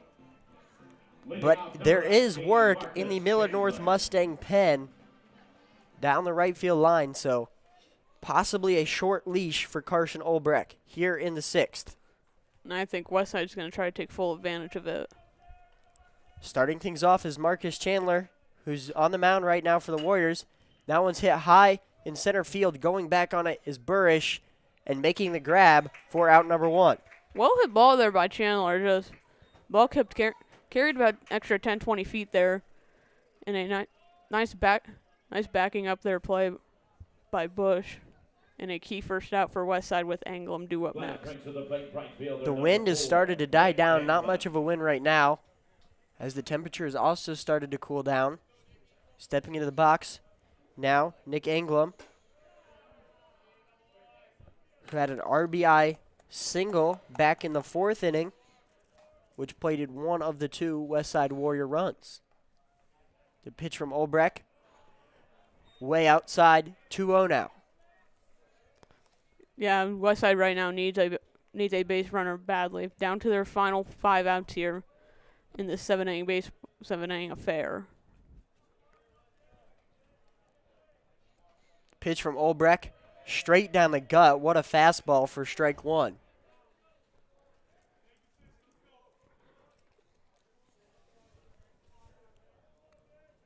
Olbrecht comes set, delivers the pitch. Another fastball, straight down Broadway, strike 2.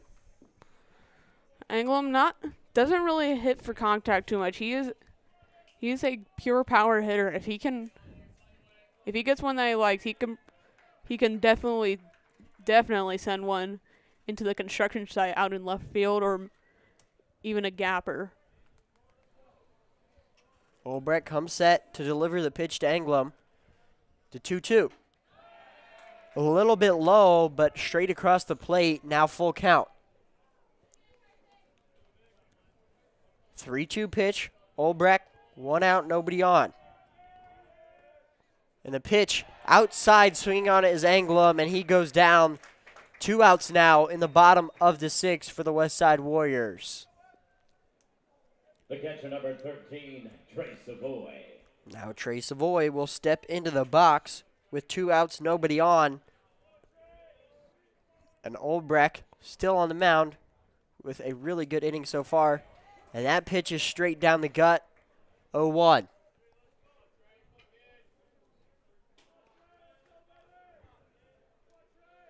Olbrecht kicks and deals, delivers that fastball way outside for ball 1.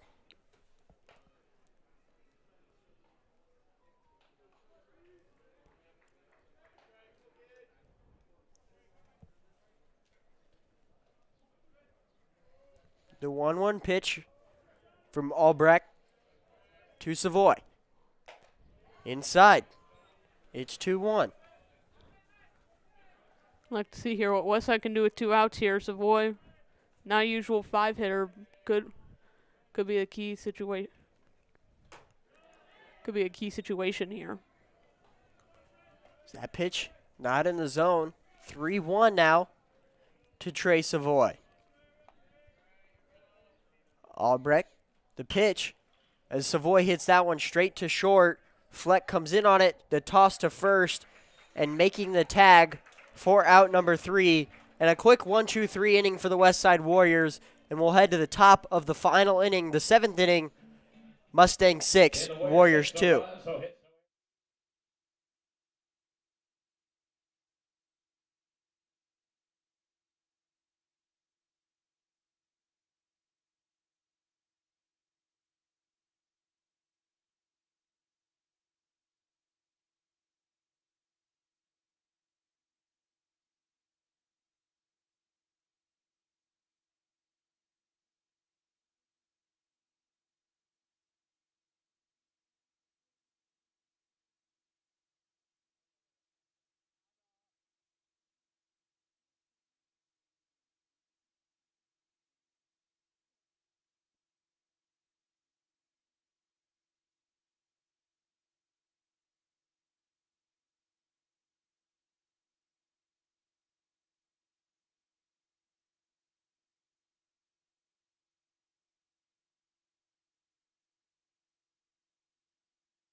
Welcome back here on the WTV Live Network. We're in the top of the 7th inning. Warriors trail 6-2. Marcus Chandler is back on the mound for what we are going to hope is not the final inning of this game, or potentially is if Westside can score. 5 or more runs or can't score at least 4 runs. It's going to be a tough comeback. Tough comeback indeed, as Marcus Chandler is still on the mound, facing Spencer Phillips to lead things off for the Warriors. First and foremost, right now, Chandler needs to get 1, 2, 3 here, or just not allow a run in general. Keep this deficit at 4. Chandler, the 0-1 pitch, is hit sharply to third. Yeager comes up with it. Throw across the diamond. Hoffert comes up with it for out number 1. Good pitch there. Good pitch there by Chandler in on the hands. A slow roller over to third baseman Yeager. Tough play there. Not a usual third baseman, but made a nice throw to get that first out.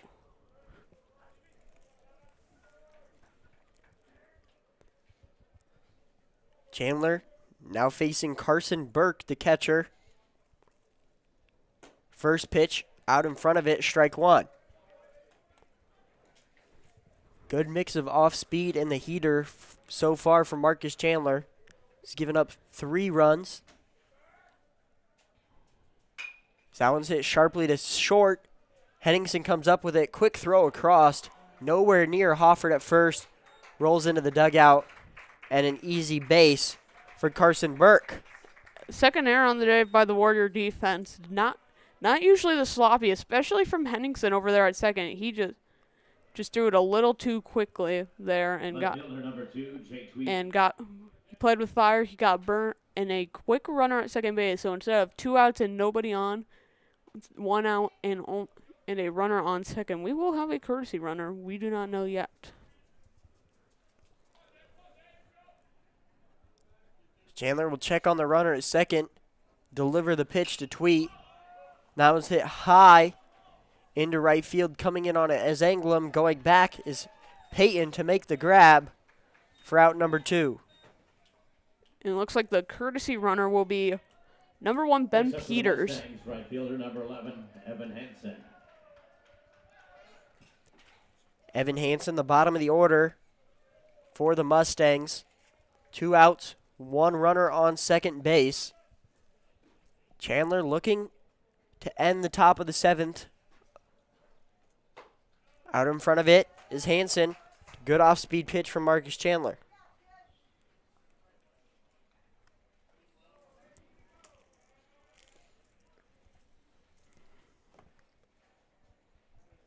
Oh, 1 from Chandler to Hansen. Runner on second, showing bump but pulling back for a ball. Count 1 ball, 1 strike. Surprised they tried to show bunt there on with 2 outs, but maybe just a ploy there. Chandler checks the runner at second, looks on, delivers the pitch, showing bunt once again, but pulling back for ball 2 on the curveball. Hansen is a pretty good bunter and runner. We've seen that on the defensive end and on the offensive end. Gone a couple of nice singles with his speed and played nicely in right field. Pitch from Chandler, once again showing bunt, but foul. 2-2.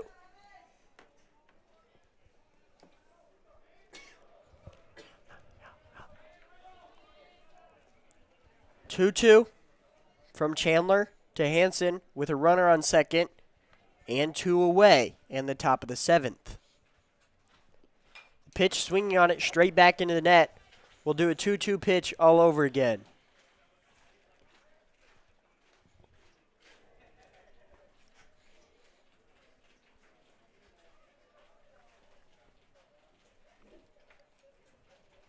Two balls, 2 strikes, 2 outs.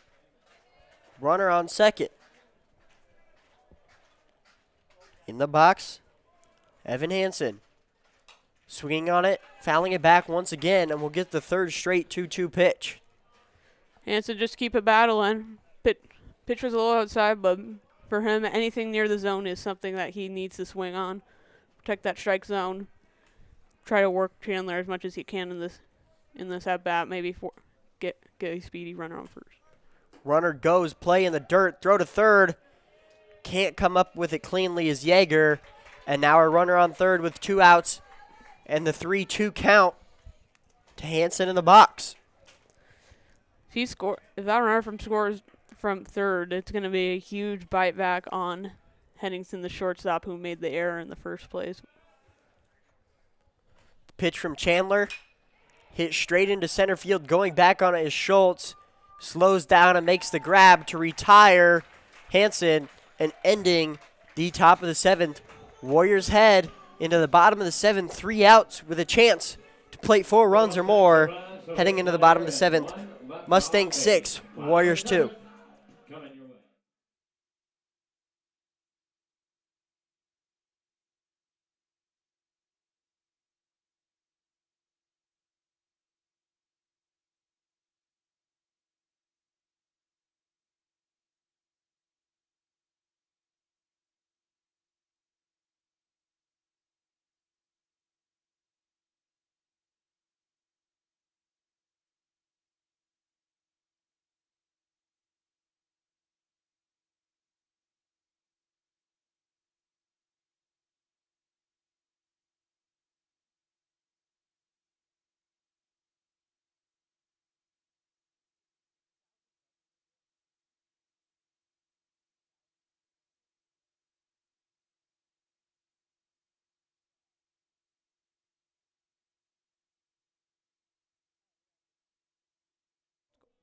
Welcome back here on the WTV Live Network. We're in the bottom of the 7th, and the Warriors are down to their final 3 outs, down by 4.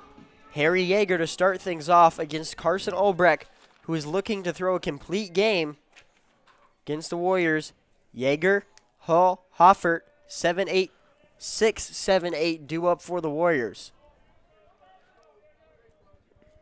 Olbrecht comes set, delivers the pitch, down in the zone for ball 1. Most important batters here are going to be these first 3, see what they can set the tone for this inning. That one's hit high, straight up in the air. Foul territory, third base side, and Hankins makes the grab for out number 1. And just an overall nice pitch there. In on the hand, forced the swing out of Yeager to sky high to, and down early in the count here would not be sufficing for the Warriors and late in the order. But we will have a pinch hitter. Brody Gock, one of the seniors on this Westside team, getting a chance on senior night. Hits that one straight to short, slow dribbler. Fleck comes in on it, tossed to first, is in time, and the Warriors are down to their final out here on senior night, trailing to the Mustangs 6-2. See, there's a little 2-out magic, but right now, Mustangs in firm control. Probably just need one more out here to win it, and it could be coming off the bat of Lewis Hoffert. Hoffert steps into the box. Final 3 strikes. That one bounces up into the catcher's mitt for ball 1. Olbrecht has been dealing here tonight. And one more out, and it's a complete game, two-runner. Olbrecht delivers that pitch. That's hit straight into center. Burrish is under it and makes the grab. Warriors fall to the Mustangs 6-2, and a complete game for Carson Olbrecht, giving up 6 hits and only allowing 2 runs. What an outing for Carson Olbrecht. Yeah, we said it before at the start of the game. The stats did not matter. He came in with a 6.63 ERA and 1-2, but he played a really good Westside team. I think a borderline, probably nearly in the top 10. Millard North, I think, saw 7-12 coming into the game. This game, maybe more, maybe less, but coming out of Warrior Field, spoiling senior night on the diamond here. Millard North played a really great game, plated 3 runs in the first inning off of a costly 2-run error. Increased the lead to 4-0. Westside came back that inning, got a run back, but the 2-run triple by Bush kind of sealed their fate there. Got a run back in that same inning, but went down quietly in the last 2 innings. We thank you here. We thank you here in the press box here on Warrior Television with my colleague. Westside will now move on. After this loss to the Mustangs, they'll face Creighton Prep in 1 week from today. Next Monday, we'll have that coverage here on the WTV Live Network. Once again, Mustangs beat the Warriors 6-2. We thank you on the WTV Live Network. Our producer, Sydney Rolls, Mason Leonard, director, Hunter Valapek, and Zach Kastrick. Thank you all for tuning in. Have a great night.